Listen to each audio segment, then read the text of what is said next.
We are going to be reacting to F1 crashes, but they get scarier each time. These are throughout over the years of F1. Let's get right into it. My name is Alex. I hope you guys are having a wonderful day. If you love F1, this is the perfect video for you. All of these F1 crashes are terrifying, but as we go through the video, they'll gradually get scarier. Fires, cars exploding. But to start, we have to go to Australia, 2016. The first race of the season, and for Fernando Alonso, it was a fresh start after a frustrating 2015 with McLaren. Esteban Gutierrez, meanwhile, was making his return to the grid with Haas, and needed to make an impact. But on lap 17, Alonso made the move. Clipped it? Yeah, and then it turns over. I've seen this one. Yeah, he makes it out. YouTube, they're all okay. I promise. They're all fine. Getting himself up, walking very gingerly indeed. The car is legit a piece of rubble, and he walks out just fine. Got a safety car, and that's a massive impact. Gutierrez braked slightly earlier than expected, sending Alonso's car into the air and into the barriers at over 300 kilometers an hour. The red flag was immediately deployed. Despite walking away, Alonso was ruled out of the following race due to rib fractures, but did let us know what it was like. But that, like, you should be dead, basically. But he walked out. He was, of course, injured. But other than that, like... Here, you know, it was quite a scary crash. The last point, the car stopped and I had a little space to go out, and I said I will go out quickly because my mother will watch at home and I want to go out quickly. I was relieved to see that Fernando was okay. We are both fine, but fortunately nothing happened. The crash was a chilling reminder of F1's dangers, yet also a testament to the incredible safety advancements in modern racing. A driver used to flipping cars, albeit from the other way, is Lando Norris. 2021 Belgian Grand Prix. It was so relentless rainy. rain characteristically hammering the Spa circuit, so much so that multiple drivers voiced concerns over visibility and... Yeah, so basically this race, it was basically kind of undrivable, and there was a lot of crashes, and it got out of control, and they're just like, no, let's keep racing, and... I love racing and then from the rain. Like, racing in the rain, it's fun to watch and everything, because it makes it more difficult. But today was just... There's some of those racing rainy days where it's uncontrollable. Hardcore conditions. The difficulties to start the race with the spray, it's just not possible. This has been Lando's weekend though, topping the timesheets in Q1 and Q2. Heading into Q3, he was the pole position favourite, but as he approached Eau Rouge and... So like, you see that spray, that makes it hard to see and everything. Rattle on, the commentators noticed something. Did that go round? Am I recording? Okay. Did the McLaren go round? Yes, it did. Yes, it did. That's Lando Norris as everybody in that McLaren garage looks at the screens. Nos está costando... Uy, va, qué leche. Nos está costando mucho.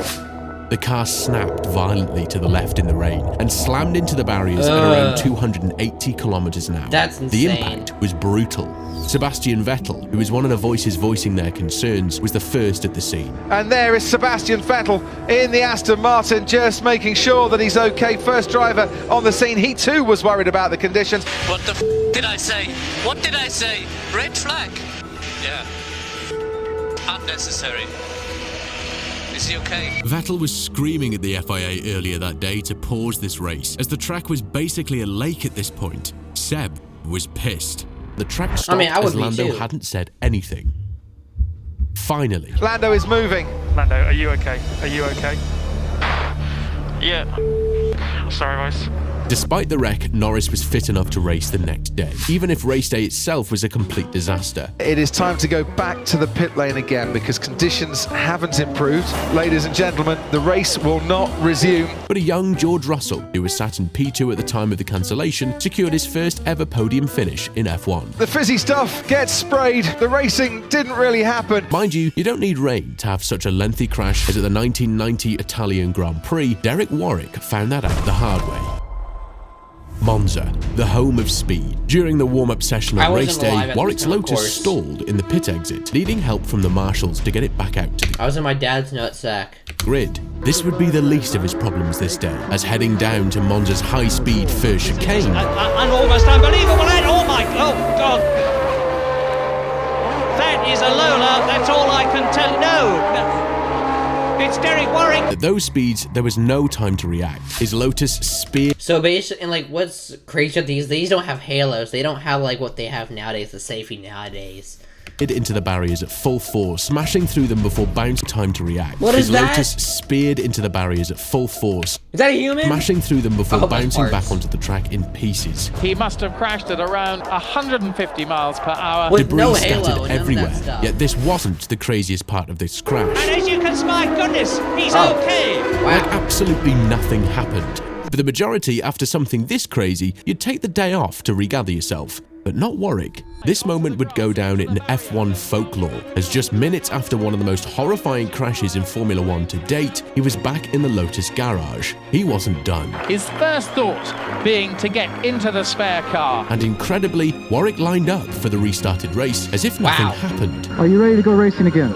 No problem. Derek Warwick, both physically and mentally prepared to do this again. Despite his heroic comeback, his race didn't last much longer. The second start saw him retire on lap 26 due to a gearbox failure. But his resilience had already made the headlines, just like Max Verstappen and Lewis Hamilton did in the 2021 British This is Grand what I think Prix it for is. all the wrong reasons. Yeah. I'm so glad Max was okay after Silverstone. this race. Hamilton was desperate to win his That's home crazy. race. That's 4 years ago. Jack. For the fans, it's like the most proud moment an athlete can have. Especially after losing ground to Verstappen in the title fight. With Verstappen taking pole position, it's lights out. And away we go. Once again, Max Verstappen gets a decent start. Not as good as yesterday. Hamilton is right with him. Leclerc is already ahead of Bottas. Verstappen's ahead of Lewis Hamilton. Going through the second turn. It's the Throwing the Red Bull flying into the barriers, hitting a terrifying 51G in. 51. Okay.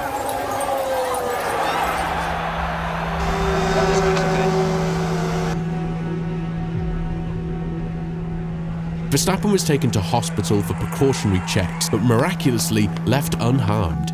Meanwhile, that firestorm between Red Bull and Mercedes, now at an all-time high, was about to get cranked up even further. Yeah, Michael, look, that's an enormous accident, and it was 100% Max's corner. Full blame lays on Hamilton. Understood, Christian, that's why it's under investigation. Regardless of the pleas from Red Bull, Hamilton was only slapped with a 10-second time penalty he had to serve in the pit lane. Coming out in fourth, Lewis had a mountain to climb. Here goes Lewis Hamilton. This is where he tangled with Max Verstappen.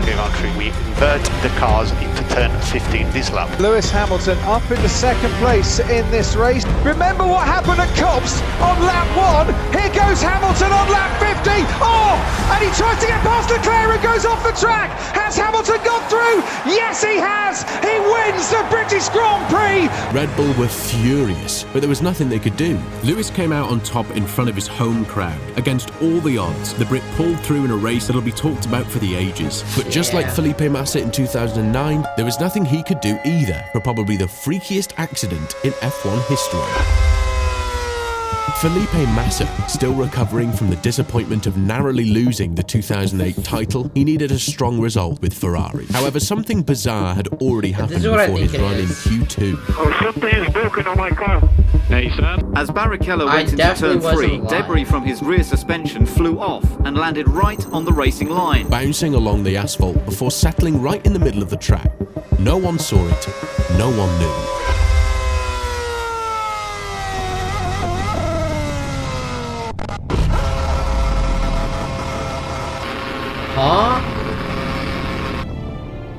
As Massa approached turn 4 at nearly 260 km an hour, the loose suspension spring bounced directly into his helmet. The impact was immediate and brutal. Massa's head jolted backwards, and if you look to the left, you can see his foot remained planted on both the throttle and the brake, shooting his Ferrari straight off the track. The crash itself can give you a concussion. Wasn't particularly dramatic, but hitting that wall was a limp body. Silence followed. Massa wasn't moving. Ferrari driver Felipe Massa will not race in tomorrow's Hungarian Grand Prix after being knocked unconscious during a major accident in qualifying. Medical teams rushed to the scene, and within minutes, Massa was extracted and airlifted to a hospital. The damage was serious. He suffered a fractured skull, a concussion, and severe swelling around his left eye, and asked if he remembers anything. Well, I don't remember anything, to be honest. For me, it was very strange because it's difficult to explain what's happened. I know everything Do you remember Rubens? I said no, I don't remember my Q2. Even though Massa didn't end up driving for the rest of the season, but came back the year after, he never really returned to the same dominant form he had before that accident. This wouldn't be the last time debris has forced drivers to crash, as in Brazil in 2003, they were about to witness the most chaotic race in recent memory. This race is over. Yeah, I've seen this one. Where do I start? I wasn't to tell you alive, about the events leading up to this year's Brazilian Grand Prix. Heading into the race, everyone knew the weather was bad. Interlagos had been battered by heavy rain all weekend, to the point where people were calling for it to be cancelled. Was a dry line coming out? For me, there was no dry line. Slipping and sliding all over the place. The race is too unsafe to start, and we have been told that the start will be delayed. The FIA had a chance to prevent the incoming disaster, but it was too late. As soon as the safety car came in on lap 8, the chaos slowly started to unfold, as one by one, the entire grid started to crash out. A spinner here, one of the Menardis. It's Wilson, I beg your pardon. Spinner shunt for Olivier Panis in the Toyota. Has he been hit from behind? Oh, that's Ralph Furman about to come in and whack the back of him. How did that happen? And I think it's a front suspension failure. But what's happened is his front, maybe he's tagged a car earlier in the race. But the front just giving away, braking like an egg. This was only the beginning. The biggest problem, a huge river of water had formed across the track at turn 3. This wasn't just a wet corner, it was effectively a trap. Montoya and Pitsonia. Here's what happened, Martin. Yes, and got away from Pitsonia, aquaplaned, and I've got a feeling that Montoya's just going to have his own accident. No, he's already gone off. They both aquaplaned on the same. That's what I was just talking about in turn 3. And there's just new water coming from somewhere, Jane. Must be coming out of some drainage hole or something somewhere. We were only on lap 22 and 7 people had already crashed out. But with the weather not getting any better and tyres not sticking to the new asphalt that was laid down, the worst is yet to come. I think they're about to get a bit more. Schumacher's on. Michael Schumacher has crashed. They need to get out of there ASAP because others can well go in there. Look, and Michael, that's what I was telling you about. Safety car is out again. Been a chaotic race, no question about it. Oh, that's Webber. He spun it. Same place as everyone else. Can he rescue? Yes, he can. He's starting Rubens Barrichello. I don't believe it. He's retired here. The hometown hero who was leading the race, Barrichello, was out. The current world champion Michael Schumacher was out. You'd think the FIA would cancel this race, but even after all this, the worst crashes were just about to start. That in the pit straight. It is in the pit straight, and it will be an enormous accident then. Because that's something like 150 miles an hour. The back end of the Jaguar's got away from him. Safety car out, of course. There's nothing Mark Webber could do. Hydroplaning straight into the tyre wall. The issue now is because the crash was severe, it left debris scattered all over the track. And if you're an oncoming driver, coming into the lake that was turn 3, there would be nothing you could do. We've got another car. So, race stops. Red flag, race. It's a trap. That just got worse. Stopped. Not knowing the dangers that lay in front of him, Alonso fires full speed into the tyre of Mark Webber, his Renault bouncing violently before coming to a stop. Debris all over the track. As far as the Jordan team are concerned, this race is over. Alonso didn't look good at the time, but miraculously he escaped with no major injuries. While all this was going on, the race leader, Fisikella's car, wanted one last hurrah. The car's on fire. The race-winning car in Parc Ferme has caught fire. If ever you wanted a bizarre day, this is surely it. Well, he was the race leader. The FIA gave first place to Kimi Raikkonen, but after a further check, they reverted back to gifting Fisichella the win as he had overtaken Raikkonen shortly before the red flag. The next week at Imola, Raikkonen gave his trophy back over to Fisichella. But from the rain to the incoming fireball that nearly took one of the best to ever race at the 1989 San Marino Grand Prix. Ferrari's poster boy, Gerhard Berger, was losing it. He needed to salvage something for Ferrari as McLaren had both Ayrton Senna and Alan Prost at the same time in the same car. Yeah, this is what I think it is. We don't talk about it. Ready. The two Ferraris are jostling with Patrese. Berger made a hell of a start, but just as fast as it started, it ended. Oops, and big problems. That was something broken on the car for sure. Big crash by Berger. Without any doubt, it went straight on. Wait. And, oh my... Oh, heavens above. This is dreadful. Twitching violently under braking, the car speared to the right, mounting the curb before slamming head-on into the barriers at over 280 kilometers an hour, exploding into a fireball, putting Gerhard into the longest 10 seconds before the quick-thinking marshals extinguished the flames. The grid stood still. How do you even survive that? Yeah. Never mind surviving it. Berger had been stretchered off the track, and before the race even restarted, the commentators announced to the world, The good news was that Gerhard Berger was not as badly hurt as we had first feared. Burns to face, arm and back, but no broken bones. a crash like this is always the trigger for further safety And the thing is, those cars back in the day, they don't have as much safety. They don't have halos. They don't have a bunch of stuff that they have nowadays. procedures. Just So like how the they're- Halo got into. They're lucky to be alive. And that's why the halos are a thing. That's why all these improvements are a thing, because of those. Introduced to save drivers' necks from terrifying crashes like this. Valencia in 2010 was Mark Webber's for the taking. He'd already secured 2 race wins that season and was in the hunt for the title. Heikki Kovalainen, however, had different plans. The Lotus driver wasn't looking for points. Lotus didn't have a car good enough for that. You need to get past Kovalainen as soon as you can, Mark, before the others start pitting. By lap 9, Webber found himself behind Kovalainen.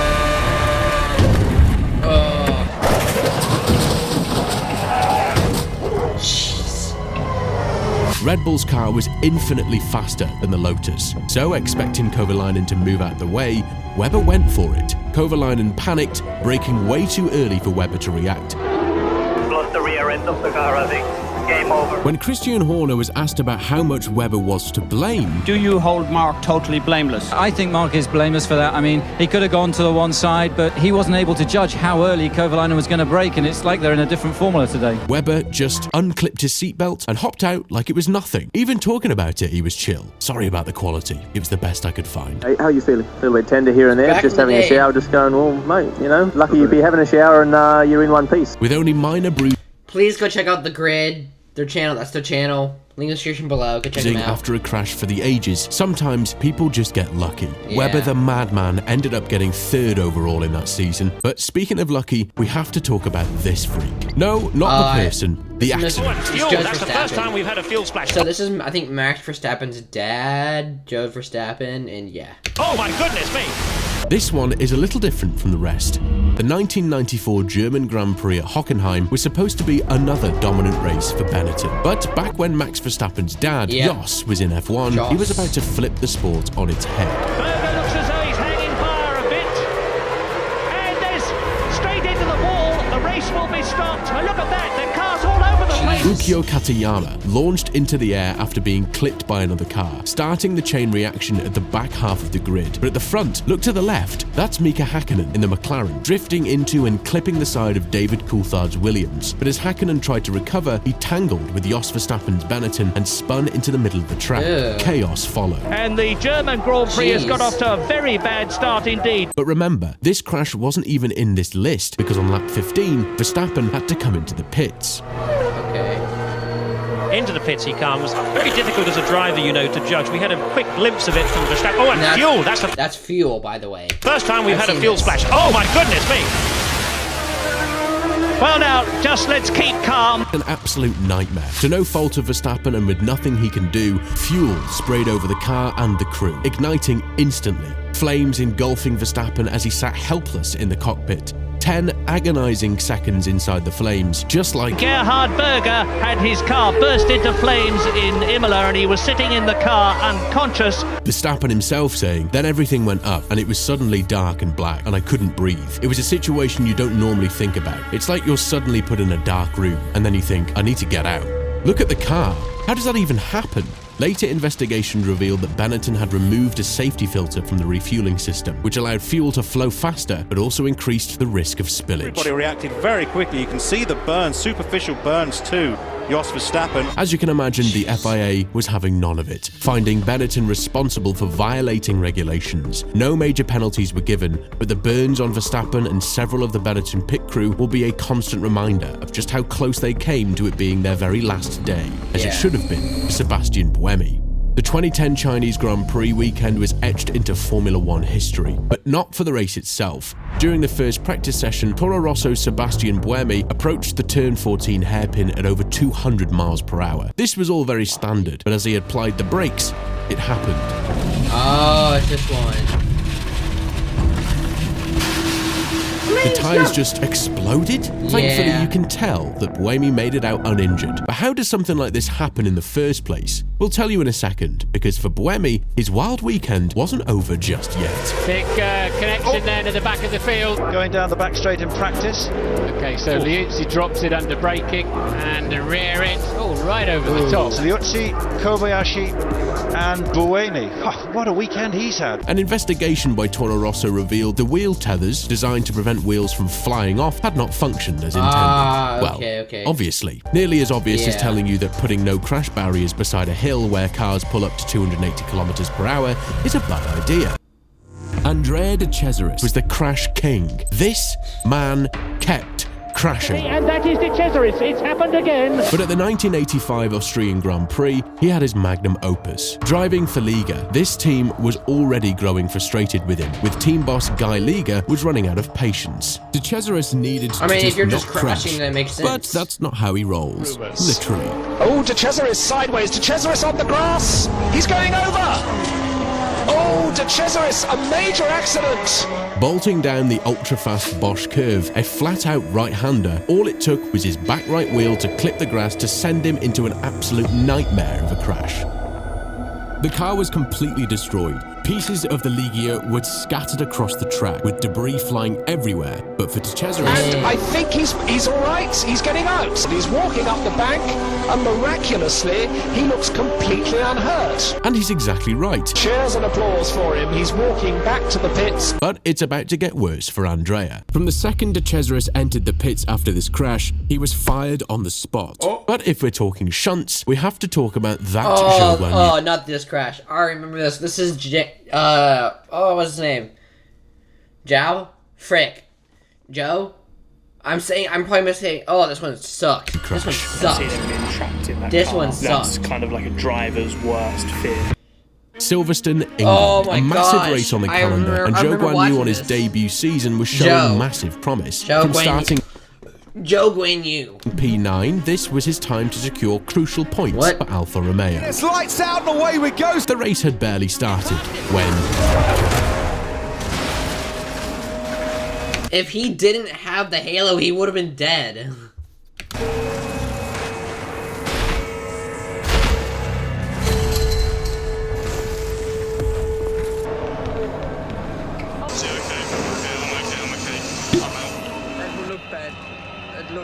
George Russell started slow out of the gate, but as he moved left to defend, Pierre Gasly found himself wedged between Russell and Zhou. Contact was inevitable. I was rolled upside down. I kind of just closed the eyes, just waiting to stop. Zhou's car flipped immediately before scraping along the tarmac by the car's halo, before catching the gravel trap at an angle which fired him straight over the tyre. His car now wedged between walls, Zhou still inside. George Russell running over to see if he can help. I just see this car just barrel rolling towards the barriers, well over 100 miles an hour. Ordinarily, you're so focused on yourself, you've just lost this race. But I was thinking, that's a huge crash. Immediately red flagged, marshals and medical crews rushed to the scene. But with the car trapped, getting Zhou out could be disastrous if he had broken his neck. Yeah. Zhou was conscious and shipped off to the hospital, where by a miracle he was perfectly fine, bar being shaken up. Luckily, I was walking off after, I think, one of the biggest incidents in Formula 1. Zhou's right, this is one of the biggest crashes in Formula 1, but we have crashes even bigger than that, starting with a crash so terrifying it almost looks fake. The Canadian Grand Prix is always dangerous, and in 2007, it was no exception. After a rough start to the season for Robert Kubica, he placed 6th, 4th, and 5th in the last 3 races, so coming into Canada, it was only upwards from there. On lap 23, the safety car was already out. Double yellow wave, so that's somebody off quite big time, I'd imagine. Oh, and that's why we've got Sutil having hit the wall hard at 4. On one of the rare Canadian Grand Prix without rain, Adrian Sutil still managed to slide off into a wall, slowing the rest of the grid behind a safety car. 3 laps under the safety car, cooling down the tyres as they begin to lose grip, but by lap 26, they were off again. And the race is back on. But off camera... Oh, never mind.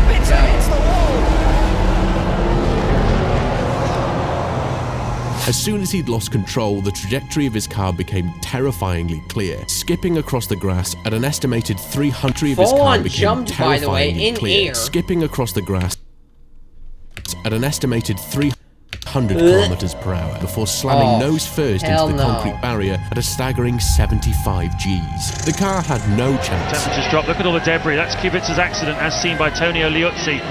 Debris everywhere, flying wheels. Within seconds, the FIA medical team was there. Remarkably, Kubica was conscious and moving, only suffered a sprained ankle and a mild concussion. Given how insane this crash was, Kubica tried to pull a Derek Warwick from earlier and get himself maybe not back the same race, but the following week in Indianapolis. But the FIA wasn't having any of it. Replacing him to make his debut was none other than this man. 19-year-old debutant Sebastian Vettel is 7th. The soon-to-be four-time world champion Sebastian Vettel.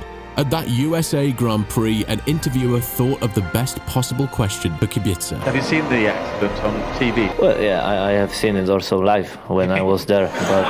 But if this is one of the most intense crashes in not just F1 history, but motorsport as a whole, who beats that? This is the worst start for a Grand Prix that I have ever seen in the whole of my life. 1998 Belgian Grand Prix, known as one of the most disastrous races in F1 history, and a tale that just keeps getting worse.